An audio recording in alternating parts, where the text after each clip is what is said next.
left, right, out. I wanted to talk a little bit about the financial markets, and I've mentioned looking at the debt market. So, watching it over the last few days, we've seen kind of the inverted yield curve really coming towards the short end of the curve, and we're seeing, I think the highs are in the 1 year and the 2 year, and then you kind of get back to a normal, in I guess not normal, but you have the 10 year and the 30 year not inverted, I guess, whatever. But everything else is inverted fairly significantly. It kind of flattened out recently, but there's been some significant push towards the front end, and I wanted to address that because I've said in the past it's kind of an irrationality. It's not an unnatural happening, and it is in a sense, but in our kind of Keynesian socialist type system where there's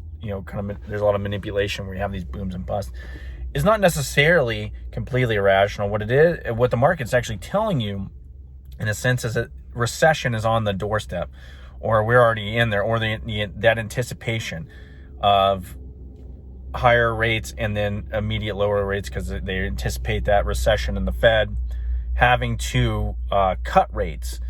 So I wanted to, kind of just lay that out, as opposed to, like, I'm talking about how irrational it is. In a free market, these things would tend to correct themselves very quickly, and you'd have the normal yield where time, value, and risk are presented there, and the higher interest rates would be the longer term, due to the fact that you're taking a lot more risk in the realm of time and being compensated for that as well, getting some kind of return. But anyway, so the market yesterday kind of ripped up again. It's more like a bear market rally, in my opinion. More like bad news is good news, and there's people that are just kind of looking for things to buy and are looking for ways to get in. And it's indicative of this generation, I brought this up, of traders that really don't quite understand their FOMO investors. And even these are hedge fund guys and whatnot. If you listen to CNBC, that's always a big buy it. I watch it when I'm working out or whatever every day, and I can't remember, like, there's hardly ever anybody that says, hey, we need to step back. At the minimum, nobody says sell. At the very at the maximum, they say, having a little cash to burn, is a good thing on the sideline so you can strike. They're always pushing some kind of buy instead of recognizing, telling people to be more prudent about things. And maybe there's a time to sell, and there's a way to play things short. And you don't have to actually short stocks. And you can play options. You can just get out of the market and hold a significant amount in cash and wait to get back in. There's a lot of ways, but they never go into these beyond a surface level.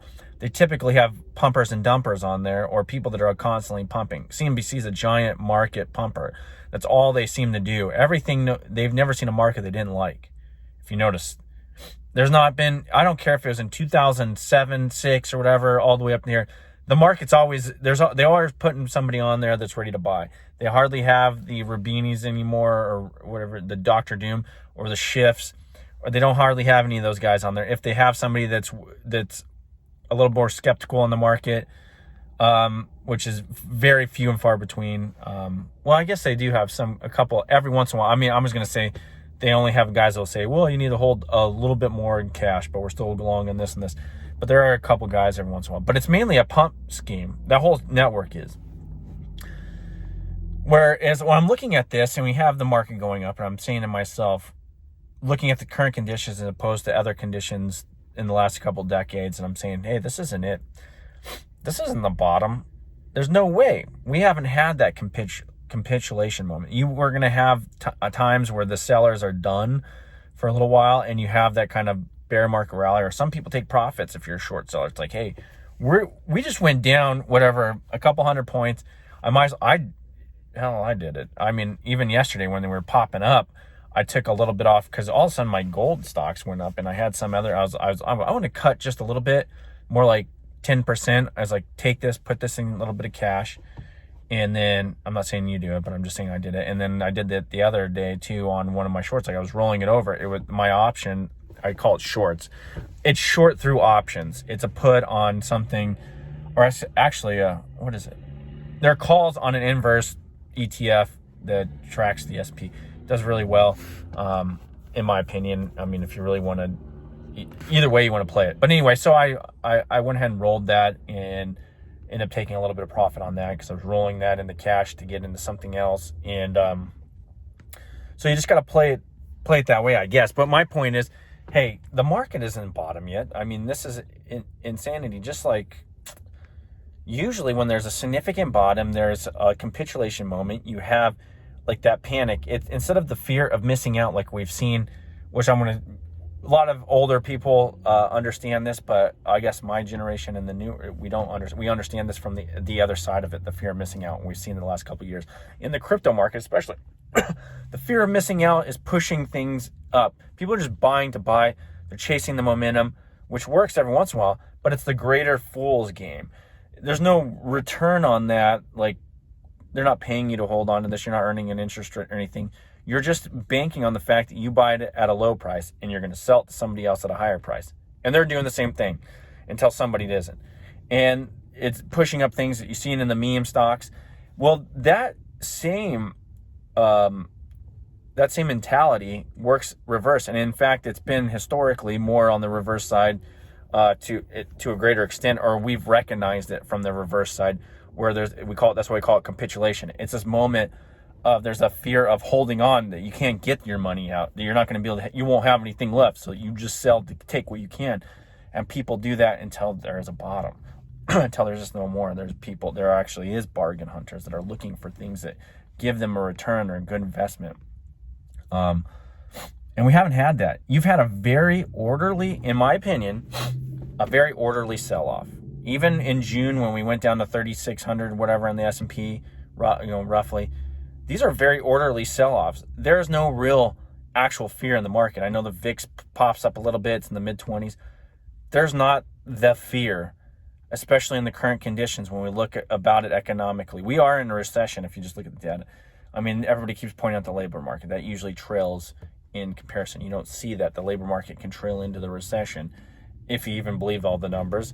But anyway, you need that capitulation moment. Like I've heard guys say, like, we need that lockdown, like triggering the breakers. We need, that kind of thing going on. So yeah, there hasn't been that flush down, the breakers getting set off in the S&P or the Dow. So we need that moment, and there's a lot of guys waiting for that 200-300 point drop in the S&P in overnight, or wake up one morning and the futures are way off. And maybe that will be so, and it will be so one day, especially when we do get closer to a bottom. And I'm waiting for that. I'm positioned for that myself. And I've also played some of the VIX stuff, so when we get that volatility. And it's surprising that it hasn't happened, especially when you have like shelling of nuclear around a nuclear facility. You have, various supply shortages still. You have inflation rate. You have all kinds of stuff that should do that. But this generation of traders they still have money. They're still flush with cash running around. So there's still a lot of, I know that we're talking about liquidity crisis. There's people talking about that, but there's still excess money supply out there. A lot of it. You see the consumer credit numbers. Granted, some of the balance sheet on the Fed has been retracting from all-time highs.